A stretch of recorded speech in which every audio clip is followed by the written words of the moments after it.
ಹಿಂದಿನ ಒಂದು ವಿಡಿಯೋದಲ್ಲಿ ಎಥಿಕ್ಸ್ ಬಗ್ಗೆ ಇರುವಂಥ ಡಿಫರೆಂಟ್ ಮೀನಿಂಗ್ ಅಂದರೆ ಫಿಲಾಸಫಿಕಲ್ ಪರ್ಸ್ಪೆಕ್ಟಿವ್, ತತ್ವಶಾಸ್ತ್ರೀಯವಾಗಿ ಯಾವ ಥರ ದೃಷ್ಟಿಕೋನ ಇದೆ ಎಥಿಕ್ಸ್ ಬಗ್ಗೆ.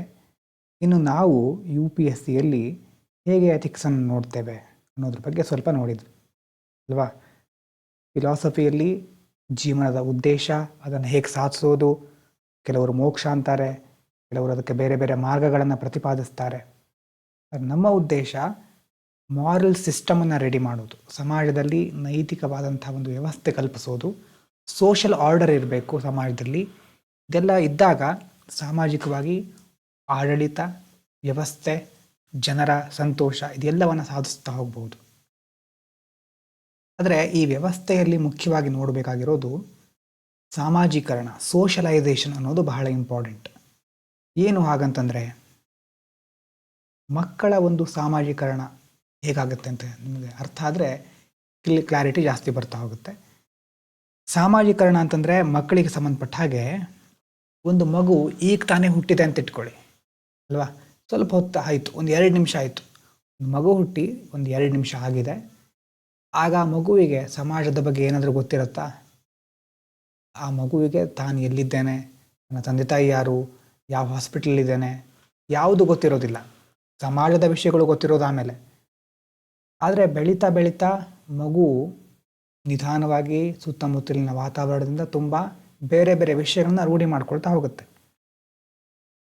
ಹೇಗೆ ಒಂದು ಮಗು ಯಾವುದೇ ಸಮಾಜದ ಯಾವುದೇ ಒಂದು ವಿಷಯವನ್ನು ತಲೆಯಲ್ಲಿ ಇಟ್ಕೊಳ್ಳದೆ ಸಂಪೂರ್ಣ ಸಮಾಜದ ಒಂದು ಭಾಗವಾಗಿ ಆಗುವಂಥ ಪ್ರಕ್ರಿಯೆ ಇದೆಯಲ್ವಾ, ಅದಕ್ಕೆ ನಾವು ಸಾಮಾಜೀಕರಣ ಅಂತ ಕರಿಬಹುದು. ಅಂದರೆ ಜಗತ್ತೇ ಒಂದು ದೊಡ್ಡ ರಂಗಮಂದಿರ ಅಂತ ಹೇಳ್ತಾರೆ. ರಂಗಮಂದಿರದಲ್ಲಿ ನಾನು ಹೇಗೆ ನಟಿಸಬೇಕು, ಅಂದರೆ ಹೇಗೆ ಬದುಕಬೇಕು ಈ ಜೀವನದಲ್ಲಿ ಅನ್ನೋದನ್ನು ಕಲಿಯುವಂಥ ಒಂದು ಪ್ರಕ್ರಿಯೆ ಸಾಮಾಜೀಕರಣ ಅಂತ. ಸೋಷಿಯಾಲಜಿಯಲ್ಲಿ ನೀವೇನಾದರೂ ಆಪ್ಷನ್ ತೆಗೆದುಕೊಂಡಿದ್ರೆ ಅಲ್ಲೂ ಸಹ ತುಂಬ ಬರುತ್ತೆ ಇದ್ರ ಬಗ್ಗೆ. ಹಾಗಾದರೆ ಆ ಟ್ರೈನಿಂಗ್ ಹೇಗಿರುತ್ತೆ ಮಗುಗೆ? ಈ ರಂಗಮಂದಿರದಲ್ಲಿ ಆ್ಯಕ್ಟ್ ಮಾಡಲಿಕ್ಕೆ ಟ್ರೈನಿಂಗ್ ಎಲ್ಲಿಂದ ಸಿಗುತ್ತೆ? ಹುಟ್ಟಿದಾಗ ಮಗು ಹೇಗಿರುತ್ತೆ? ಏನು ಕೇಳಿದ್ರು ಕೊಡ್ತಾರೆ ಮಗುಗೆ. ರಾಜ ಅಥವಾ ರಾಣಿ ಅಲ್ವಾ, ಒಂದು ಸಾರಿ ಹತ್ತಿರ ಸಾಕು, ಅಳೋದು, ಯಾವುದಕ್ಕೆ ಬೇಕಿದ್ರು ಏನು ಬೇಕಿದ್ರು ಅಳೋದು. ಹತ್ತು ಬಿಟ್ಟರೆ ಜಗತ್ತೇ ನಿಂತು ಹೋಗ್ಬಿಡುತ್ತೆ, ನನಗೆ ಏನು ಬೇಕೋ ಅದು ಸಿಗುತ್ತೆ ಅನ್ನುವಂಥ ಮನಸ್ಥಿತಿ ಇರುತ್ತೆ. ಆದರೆ ನಿಧಾನ ಬೆಳೀತಾ ಬೆಳೀತಾ ಗೊತ್ತಾಗುತ್ತೆ, ನೀನು ಹೇಳಿದ್ದೆಲ್ಲ ಕೊಡ್ಲಿಕ್ಕೆ ಆಗೋದಿಲ್ಲ, ಮಗು ಆಗಿದ್ದಾಗ ಮಾತ್ರ ಹತ್ತಿರ ಸಿಗೋದು. ಈಗ ನೀನು ಹತ್ತಿರ ಯಾರೂ ಬರೋದಿಲ್ಲ, ಕರೆದ್ರೂ ಯಾರೂ ಬರೋದಿಲ್ಲ, ನಿನಗೆ ಬೇಕಾಗಿದ್ದನ್ನು ನೀನೇ ಮಾಡ್ಕೊ ಅಂತ ಸಮಾಜ ಆಮೇಲೆ ತಿಳಿಸುತ್ತೆ. ಚಿಕ್ಕವರಿದ್ದಾಗ ಆಗಿದ್ದರೆ ಏನಾದರೂ ಒಂದು ಮಗು ಪ್ರತಿಯೊಂದನ್ನು ಹೇಗೆ ಅಬ್ಸರ್ವ್ ಮಾಡುತ್ತೆ ಗಮನಿಸಿದ್ದಾರ ನೀವು? ಒಂದು ಮಗುವಿನ ಜೊತೆ ಆಟ ಆಡ್ಲಿಕ್ಕೆ ಹೋಗಿದ್ರಿ ಅಂತ ಇಟ್ಕೊಳ್ಳಿ. ಆ ಮಗು ಮೊದಲು ಅದರ ಒಂದು ಆಟಿಕೆಗಳನ್ನು ನಿಮ್ಮ ಮುಂದೆ ತಂದಿಡುತ್ತೆ, ಪ್ರತಿಯೊಂದನ್ನು ತೋರಿಸ್ತಾ ಇರುತ್ತೆ. ಒಂದು ಆಟಿಕೆ ಏನಾದರೂ ನೀವು ಇಟ್ಕೊಂಡ್ರಿ ಅಂತಂದರೆ ತಕ್ಷಣ ನಂದೋದು ಕೊಡು ವಾಪಸ್ಸು ಅಂತ ಹೇಳುತ್ತೆ. ಅಂತಂದರೆ ನೀವು ಅದಕ್ಕೆ ಪರಿಚಯ ಇದ್ದವರಾಗಿದ್ದರೆ ಸ್ವಲ್ಪ ಹೊತ್ತು ಆದಮೇಲೆ ಒಳ್ಳೆ ಮನಸ್ಥಿತಿಲಿ ಇರ್ತಾರೆ ಅಂತ ಚೆನ್ನಾಗಿ ಆಟ ಆಡುತ್ತೆ ನಿಮ್ಮ ಜೊತೆ. ಇಲ್ಲ ಅಂತಂದರೆ ಅದರ ಯಾವ ವಸ್ತುಗಳನ್ನು ಬೇರೆಯವ್ರು ಬಂದು ಮುಟ್ಟಬಾರ್ದು, ಇರೋದೆಲ್ಲ ತಂದು ಅನ್ನುವಂಥ ಒಂದು ಮನಸ್ಥಿತಿ ಇರುತ್ತೆ ಮಗುವಿಗೆ. ಆವಾಗ ನಿಮ್ಮ ರಿಯಾಕ್ಷನ್ ಹೇಗಿರುತ್ತೆ ನೋಡಿ. ಅದರ ಆಧಾರದ ಮೇಲೆ ಮಗುವಿನ ಮೆದುಳು ಟ್ರೈನ್ ಆಗ್ತಾ ಹೋಗುತ್ತೆ. ಸುತ್ತಮುತ್ತಲಿನಲ್ಲಿ ಏನೇನು ಆಗ್ತಾ ಇದೆ ಪ್ರತಿಯೊಂದು ಸಹ ಮಗುವಿನ ಒಂದು ತಲೆಯಲ್ಲಿ ರೆಕಾರ್ಡ್ ಆಗ್ತಾ ಹೋಗುತ್ತೆ. ಅದಕ್ಕೆ ಹೇಳ್ತಾರೆ, ಈಗ ಮೊದಲಿನ ಒಂದು ಹುಟ್ಟದಾಗಿಂದ ಮೊದಲೇ 5-6 ವರ್ಷಗಳೊಳಗಡೆ ಎಷ್ಟು ಕಲಿತೀವಲ್ವ ನಾವು, ಅದು ಬಹಳ ದೊಡ್ಡ ಪ್ರಮಾಣದಲ್ಲಿ ಇರುತ್ತೆ. ಅಂದರೆ ಅದು ಲ್ಯಾಂಗ್ವೇಜ್ ಕಲಿತೀವಿ, ಮೂಮೆಂಟು, ತುಂಬ ವಿಷಯಗಳನ್ನು ಆ ಒಂದು ಹಂತದಲ್ಲಿ ಕಲಿತೇವೆ. ಹಾಗಾಗಿ ಪ್ರತಿಯೊಂದು ಸಹ ಮಗುವಿನ ಮನಸ್ಸಿನಲ್ಲಿ ರೆಕಾರ್ಡ್ ಆಗ್ತಾ ಇರುತ್ತೆ. ಅದು ಆದಮೇಲೆ ಆ ವಾತಾವರಣದಿಂದ ಎಷ್ಟೋ ಕಲಿಯುತ್ತೆ ಆ ಮಗು. ಫಸ್ಟು ವಾತಾವರಣ ಅಂತಂದರೆ ಮುಖ್ಯವಾಗಿ ಮನೆಯಲ್ಲಿ ಯಾರಿರ್ತಾರೆ, ಅಪ್ಪ ಅಮ್ಮ, ಅಣ್ಣ ತಂಗಿ, ಅಜ್ಜ ಅಜ್ಜಿ ಅಲ್ವಾ, ಇವರೆಲ್ಲ ಇರೋದು. ಅಲ್ಲಿಂದಾನೇ ಮಗುವಿಗೆ ಕೆಲವು ರೂಲ್ಸ್ಗಳು ಬರ್ತಾ ಹೋಗುತ್ತೆ. ಹುಟ್ಟಿದಾಗ ಸ್ವಲ್ಪ ವರ್ಷ ಆಗೋ ತನಕ ಏನು ರೂಲ್ಸ್ ಇರೋದಿಲ್ಲ, ಮಗುವುದೇ ರೂಲ್ಸು. ಆಮೇಲೆ ಮಗು ಅಂತ ಕರೀದೆ ಈಗ ನಿಧಾನವಾಗಿ ಸ್ಕೂಲಿಗೆ ಹೋಗ್ತಾ ಇರಬೇಕಾದ್ರೆಲ್ಲ ಮಗುವಿನ ಮೇಲೆ ರೂಲ್ಸ್ ಹಾಕ್ಲಿಕ್ಕೆ ಸ್ಟಾರ್ಟ್ ಮಾಡ್ತಾರೆ. ಯಾರಾದರೂ ಬಂದರೆ ಹೇಗಿರಬೇಕು, ಹೇಗೆ ಬಿಹೇವ್ ಮಾಡಬೇಕು, ಮತ್ತು ಊಟ ಮಾಡಬೇಕಾದ್ರೆ ಕೈ ತೊಳ್ಕೊಂಡು ಬರೋದು, ಅಥವಾ ಹೊರಗಡೆ ಹೋದರೆ ಎಷ್ಟೊತ್ತಿನ ಒಳಗಡೆ ಬರಬೇಕು ಮನೆಗೆ ಅನ್ನೋದೆಲ್ಲ ರೂಲ್ಸ್ಗಳು ಸ್ಟಾರ್ಟ್ ಆಗ್ತಾ ಹೋಗುತ್ತೆ. ಆಮೇಲೆ ಅದು ಒಂದು ಪಾರ್ಟ್ ಅಲ್ವಾ. ಮೊದಲು ಬೇರೆಯವರನ್ನ ನೋಡಿಕೊಂಡು ಕಲಿಯುತ್ತೆ ಮಗು, ಆಮೇಲೆ ರೂಲ್ಸ್ಗಳು ರೆಗ್ಯುಲೇಷನ್ಗಳು ಇದ್ರ ಮೂಲಕ ಕಲಿಯುತ್ತಾ ಹೋಗುತ್ತೆ. ಇನ್ನು ಶಾಲೆಗೆ ಹೋದ್ಮೇಲೆ ಅಲ್ಲಿ ಟೀಚರ್ಸ್ಗಳು ಏನು ಹೇಳ್ತಾರೆ ಅನ್ನೋದು ಇಂಪಾರ್ಟೆಂಟ್. ಮೊದಲು ಕೆಲವು ವರ್ಷಗಳು ಶಾಲೆಗೆ ಹೋಗೋ ಮಗುವನ್ನು ನೋಡಿ, ಅಥವಾ ನಿಮ್ಮದೇ ಒಂದು ಬಾಲ್ಯವನ್ನು ನೆನಪು ಮಾಡ್ಕೊಳ್ಳಿ. ಟೀಚರ್ಸ್ ಹೇಳಿದ್ದೇ ವೇದವಾಕ್ಯ ಆಗಿರುತ್ತೆ. ಮನೆಗೆ ಬಂದರೂ ಸಹ ನಾವೇನು ಮಾಡಿರ್ತೇವೆ, ಮನೆಯವ್ರು ಹೇಳೋದನ್ನು ಕೇಳೋದಿಲ್ಲ. ಇಲ್ಲ, ಟೀಚರ್ ಹೇಳಿದ ಮೇಲೆ ಮುಗೀತು, ನಿಮಗೇನು ಗೊತ್ತಿದೆ ಅಂತ ಮನೆಯವರಿಗೆ ಬೈಯುವಷ್ಟು ನಾವು ತಯಾರಾಗಿರ್ತೇವೆ ಅಲ್ವಾ. ಆ ಒಂದು ಬಾಲ್ಯದಲ್ಲಿ ನಾವು ಆ ಥರ ಇರ್ತೇವೆ. ಹಾಗಲ್ಲಿ ಟೀಚರ್ ಏನು ಹೇಳಿರ್ತಾರೋ ಅದನ್ನು ಚಾಚುಚಪ್ತೆ ಮಾಡೋದು ನಮ್ಮ ಕೆಲಸ ಆಗಿರುತ್ತೆ. ಎಲ್ಲ ಮಕ್ಕಳು ಆಗಿರ್ತಾರೆ ಅಂತಲ್ಲ, ಸಾಮಾನ್ಯವಾಗಿ ಓದುವಂಥ ಮನಸ್ಥಿತಿ ಇದ್ದವರು, ಕ್ಲಾಸಲ್ಲಿ ಸರಿಯಾಗಿ ಕೂತ್ಕೊಳ್ಳೋರಿಗೆ ಆ ಒಂದು ರೂಢಿ ಇರುತ್ತೆ. ಶಾಲೆಗೆ ಹೋದ್ಮೇಲೆ ಟೀಚರ್ಸ್ ಜೊತೆ ಈ ಕಡೆ ಗೆಳೆಯರು ಸಿಗ್ತಾರೆ ಅಲ್ವಾ. ಮನೇಲಿ ಏನೇನು ಕಲಿಸ್ಕೊಟ್ಟಿರ್ತಾರೋ ಅದನ್ನೆಲ್ಲ ಮರೆಸಿ ಗೆಳೆಯರು ಹೊಸದೇನಾದರೂ ಕಲಿಸ್ತಾರೆ. ಮನೇಲಿ ಎಲ್ಲ ಚೆನ್ನಾಗಿ ಸ್ವಚ್ಛವಾಗಿರಬೇಕು ಅಂತ ಹೇಳ್ಕೊಂಡಿದ್ರೆ, ಗೆಳೆಯರು ಮಣ್ಣಲ್ಲಿ ಆಟ ಆಡೋದು, ಹೀಗೆ ಅವ್ರವ್ರಿಗೆ ಏನು ಅನಿಸುತ್ತೋ ಅದನ್ನು ಮಾಡ್ತಾ ಮನೇಲಿ ಇರೋ ರೂಲ್ಸ್ನೆಲ್ಲ ಮರೆಸಿ ಹೊಸದಾದ ಪ್ರಪಂಚಕ್ಕೆ ಮಗುವನ್ನು ಕರ್ಕೊಂಡು ಹೋಗ್ತಾರೆ. ಶಾಲೆ, ಕಾಲೇಜು, ಗೆಳೆಯರಾಗಿರ್ಬೋದು. ಇದು ನಾವು ಚಿಕ್ಕವರಿದ್ದಾಗ ಜಾಸ್ತಿ ಇದನ್ನು ನೋಡ್ತಾ ಇದ್ವಿ, ಈ ಅಂಶಗಳು ಮ್ಯಾಟ್ರ್ ಆಗ್ತಾ ಇತ್ತು. ಆದರೆ ಈಗಿನ ಕಾಲದ ಮಕ್ಕಳನ್ನು ಗಮನಿಸಿದ್ದೀರಾ?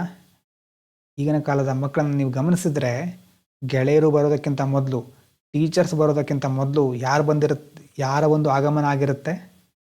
ಮೊಬೈಲ್ ಆಗಮನ ಆಗಿರುತ್ತೆ, ಟೆಕ್ನಾಲಜಿ ಅಲ್ವಾ. ಆಗಿನ ಕಾಲದಲ್ಲಿ ನಾವು ಬಾಲ್ಯದಲ್ಲಿ ಇರಬೇಕಾದ್ರೆ ಹೆಚ್ಚು ಅಂದರೆ ಟಿ ವಿ, ರೇಡಿಯೋ, ಅದೆಲ್ಲ ಟೆಕ್ನಾಲಜಿ ಅಂತ ಹೇಳ್ಕೊಳ್ಳಿಕ್ಕೆ ಆಗೋದಿಲ್ಲ. ಯಾಕಂತಂದರೆ ಎಲ್ಲ ಸೇರಿ ಒಟ್ಟಿಗೆ ಊಟ ಮಾಡಬೇಕಾದ್ರೆ ಟಿ ವಿ ನೋಡೋದು ಅಥವಾ ಅದರಲ್ಲಿ ಬರೋದನ್ನು ಎಲ್ಲ ಸೇರಿ ಎಂಜಾಯ್ ಮಾಡೋದು, ಆ ಒಂದು ಮನಸ್ಥಿತಿಲಿ ಇರ್ತಾ ಇದ್ವಿ. ಆದರೆ ಈಗ ಪ್ರತಿ ಮಗುವಿನ ಹತ್ರ ಒಂದು ಮೊಬೈಲು, ತಂದೆ ತಾಯಿ ಹತ್ರ ಬೇರೆ ಬೇರೆ ಮೊಬೈಲು. ಮಗುವಿಗೆ ಏನಾದರೂ ಕಷ್ಟ ಬಂದರೆ ಅಥವಾ ಅದು ಹತ್ತಿರ ಅದಕ್ಕೆ ಇರೋ ಪರಿಹಾರ ಮೊಬೈಲ್ ಕೊಡೋದು. ಈ ಥರ ಸಿಚುವೇಶನ್ ಇದ್ದಾಗ ಆ ಟೆಕ್ನಾಲಜಿ ಯಾವ ಥರ ಯೂಸ್ ಮಾಡ್ಕೊಳ್ತಾ ಇದೆ ಮಗು, ಚಿಕ್ಕ ವಯಸ್ಸಿನಲ್ಲೇ ಅದರ ಬ್ರೈನ್ ಮೇಲೆ ಎಷ್ಟು ಎಫೆಕ್ಟ್ ಆಗ್ತಾ ಇದೆ, ಇದನ್ನು ಬಹಳ ಕೇರ್ಫುಲ್ಲಾಗಿ ನಾವು ಒಬ್ಸರ್ವ್ ಮಾಡಬೇಕಾಗತ್ತೆ ಅಲ್ವಾ. ಆನ್ಲೈನಲ್ಲಿ ಯಾವುದೋ ಒಂದು ಟ್ರೆಂಡಿಂಗ್ ವಿಷಯ ನಡೀತಾ ಇರುತ್ತೆ, ಅದನ್ನು ಸಹ ಮಗು ಕಾಪಿ ಮಾಡಲಿಕ್ಕೆ ಸ್ಟಾರ್ಟ್ ಮಾಡುತ್ತೆ.